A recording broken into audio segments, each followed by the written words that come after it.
time at Clive Lee Engineering is finally drawing to a close.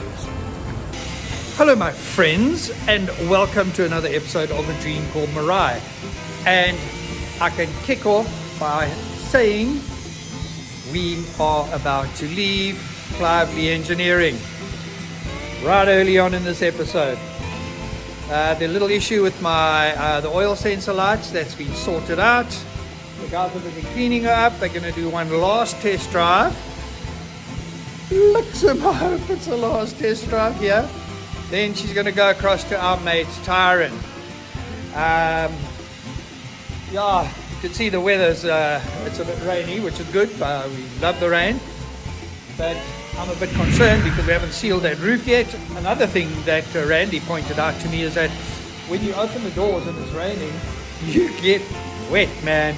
There's no little gutter along the top there. But anyways, I think the next time we touch base will be at tread check. We have waited months for this moment. Meraai is being given a final spit and polish. Then it's a quick drive to check the new oil sensor.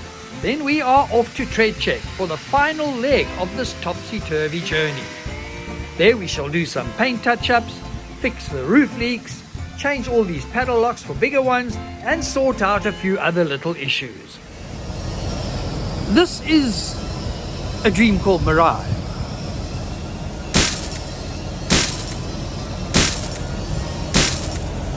Okay, my friends, I don't quite know how to put this to you, to tell you this. We're going nowhere. The reason we're going nowhere, I went across to tread check and they are full for like quite a bit of time, and I can't have Meraai standing outside because of this leak, the leaks in the roof. So what is going to happen? Over here behind me, this is a body shop who works on the Clive Lee premises, and I had the guy here and he is going to do all the padlock changing and that, because I need it done. I'm really, as I said to you last week, my patience is worn so thin and I got to get this sorted out. So yeah, plus they can do the touch-ups, plus the gutter that I mentioned where the rain's coming in, and I just hope that they are easy on me with costing, because that's all. Fuck, man. My mind is absolute mush. Am I making a huge mistake? I did not sleep well that night.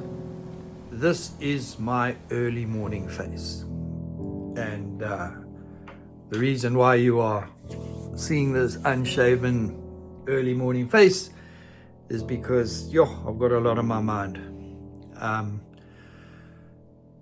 I'm actually all over the show, and I think I'm making a mistake by not staying with our friend Tyron at tread check. I'm so desperate to get Meraai done, and I'm worried that I'm going about things the wrong way. So the guy who owns the panel beating company that I've already mentioned and asked him to get a quote to do everything, his name is Vijen, and he's actually Randy's brother, Randy from Clive Lee. So what I've now decided is that I want Vijen to make the gutters for me along above the driver's doors. I think that he can do that for me. But the rest of it, Tyron knows the vehicle. He knows the stuff that he started. There's a few little touch-ups that I need him to do still. So me to go running around is just, the confusion is reigning. And as I say, I'm so desperate to get Meraai done. I shouldn't be chopping and changing. And that is why you are looking at my early morning face. Later that day, when I arrived at Clive Lee, I noticed Meraai was off her wheels. We shall get to that in a while. That is better. All clean and looking pretty. Okay, my friends, let me update you on what is happening in the life of Meraai. That bloody oil pump started to leak again. Randy sent me this picture and I just thought, oh no man, very, very frustrating. So once again, we need to remove the oil pump and get it across to John Bamber at Henry's Diesel. From being on the cusp of moving across to tread check, we now have taken a few steps backwards. When I started this insert, I thought we were this close. We were this close to leaving Clively and going across to tread check. This close. Man, oh man, oh man. The ride, she can be very rough. And as if to hammer home a point, another pile of SH1T was dumped on my head. Alrighty, and now for something else. Okay, brace yourself people. Meraai is not standing on her wheels. She is not standing on her wheels because of what I noticed when we did that amazing test drive a few weeks ago. I noticed that Meraai was listing to her left, the passenger door side. So this listing thing has really been bugging me. What I did is I went and drew the footage from the day that we bought this vehicle, the bus, in Johannesburg, and we drove her all the way from Johannesburg and we made it to the bottom of Van Rieden's Pass. And you can see in this footage, she does list to the left. So we have contacted our mate at Izocha Springs, and the springs are with him. And what he is doing is he's putting in an extra leaf plus a spacer on the passenger side, just to level her out. While we're waiting for the latest round of cuck to be processed, we can at least get our roof gutters sorted out.